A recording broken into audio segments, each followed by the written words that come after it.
नमस्कार दर्शकवृन्द, दिनभरका देश विदेशका प्रमुख खबरहरू समेटिएको नेपाल टाइम्सको टप 50 बुलेटिनमा स्वागत छ। म रश्मिता उदास। सुरु गरौं आजका प्रमुख खबरहरू। एमसीसीमा निर्णय गर्न भन्दै प्रचण्डले फोन गरेपछि पारित गर्छु भनेर अमेरिकासँग गरेको प्रतिबद्धता पूरा गर्न माओवादी अध्यक्ष प्रचण्डलाई एमाले अध्यक्ष ओलीको चुनौती। पहिले सत्तारूढ दल स्पष्ट हुनुपर्ने भन्दै आफू नै यसबारे स्पष्ट हुन प्रचण्डलाई आग्रह।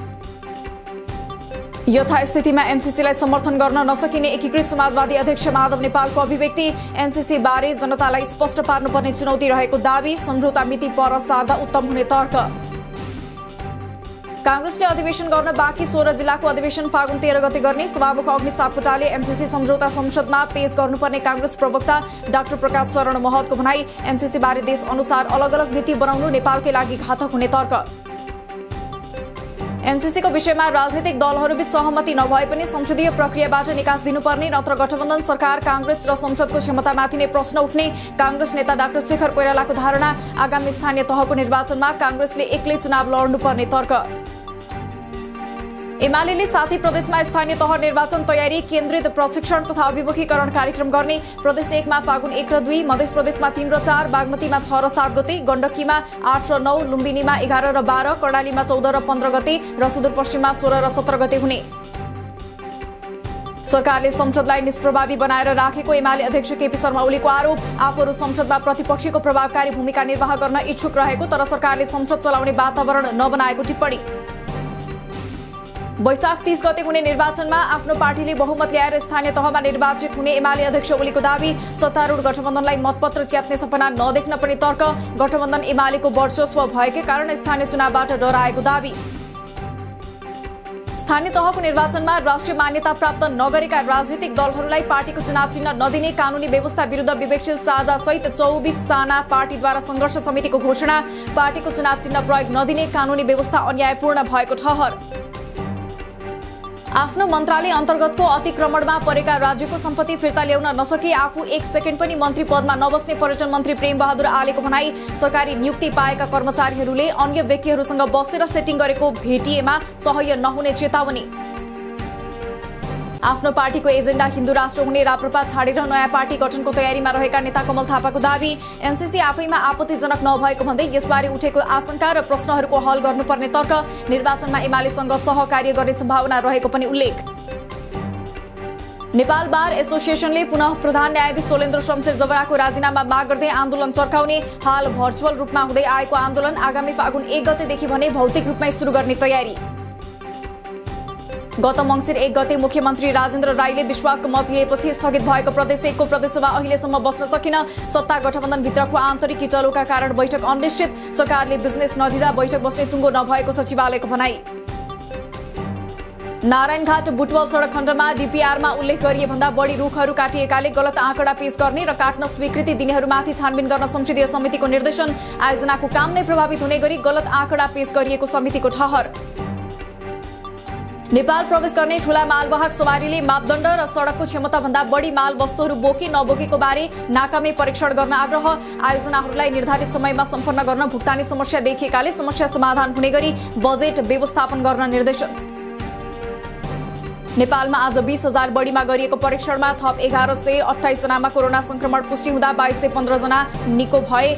थप 14 जना संक्रमितले ज्यान गुमाए। आजै 1,45,265 जनाले लगाए खोप। 24 लाख डोज कोरोना खोप नहराएको स्वास्थ्य मन्त्री विरोध खतिवड़ाको स्पष्टीकरण। खोपको तथ्याङ्क आउन बाँकी रहेको उल्लेख। खोप खोजीका लागि गठित छानबिन समितिले फागुन 2 गतेभित्र प्रतिवेदन तयार पार्ने दावी। बुस्टर डोज लगाएका सबैलाई दर्ता गराउन आग्रह।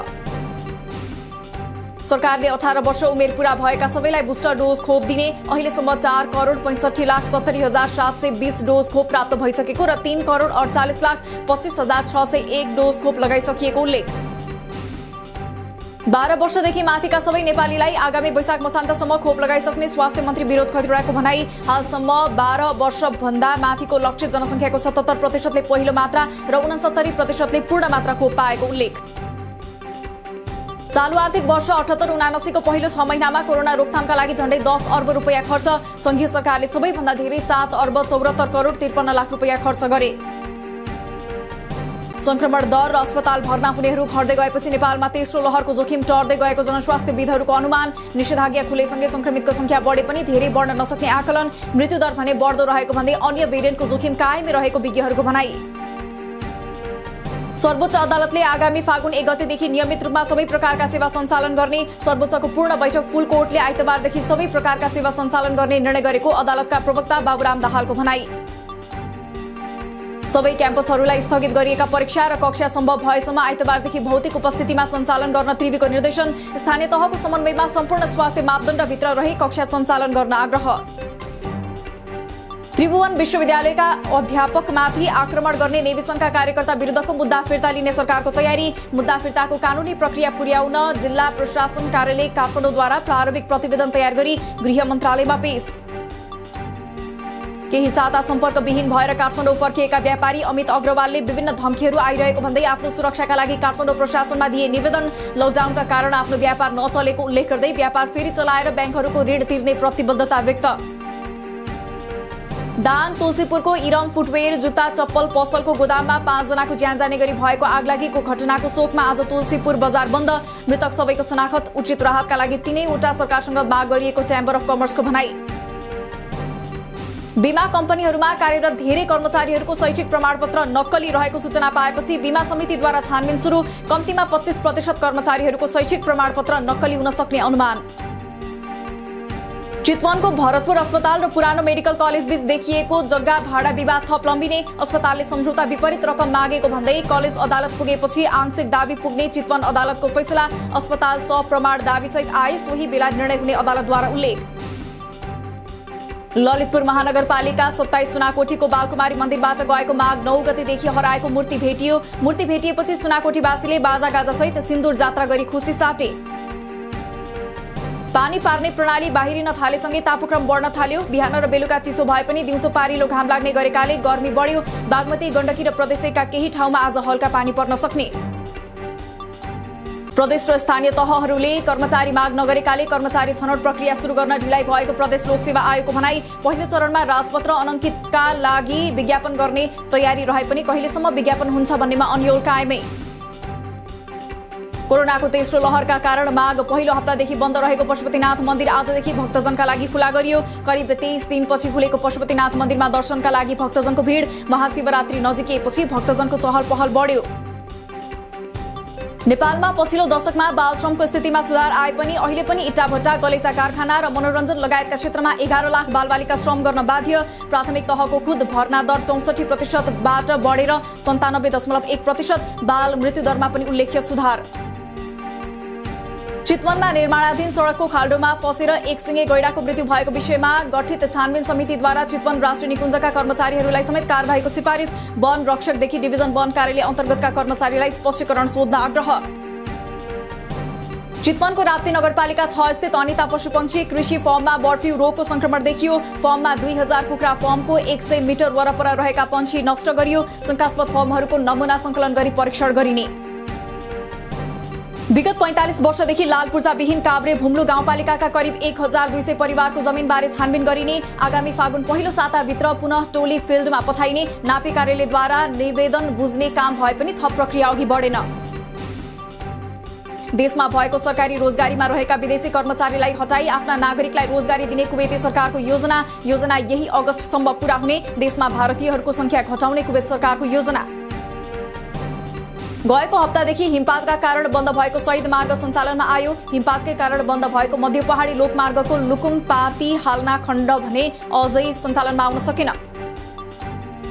निजी डेरी उद्योगहरूले पनि बढाए दूधको उपभोक्ता मूल्य। दूधको मूल्य प्रति लिटर 10 रुपैयाँले बढाएर प्रति लिटर 86 रुपैयाँ पुग्यो। डीडीसीले बढाएको दूधको मूल्य स्वीकार्न नसकेर नयाँ मूल्य घोषणा गरेको उल्लेख। अख्तियार दुरुपयोग अनुसन्धान आयोगले 31औं वार्षिकोत्सव मनायो। दक्षिण एसियामा नेपाल भ्रष्टाचार नियन्त्रण सूचाङ्कमा न्यून स्तरमा रहनु गम्भीर चिन्ताको विषय रहेको भन्दै भ्रष्टाचारलाई रोक्न प्रतिबद्ध भएर काम गर्न आयोगलाई प्रधानमन्त्री देउबाको आग्रह। अख्तियार आयोगले 1 वर्षमा परेका 24,190 उजुरी मध्ये 15,547 उजुरी फर्स्यौट। अख्तियारका अनुसार स्थानीय तहमा 32.83% उजुरी। भ्रष्टाचारको विश्वव्यापी सूचाङ्कमा नेपाल 117औं स्थानमा। साताको 6औं दिन आज शुक्रबार बजारमा सुनको मूल्य बढ्दा चाँदी भने स्थिर रह्यो। छापावाला सुनको मूल्य आज मात्र 100 रुपैयाँले बढेर तोला 94,000 कायम। चाँदीको मूल्य भने आज पनि प्रति तोला 1280 रुपैयाँमै कारोबार।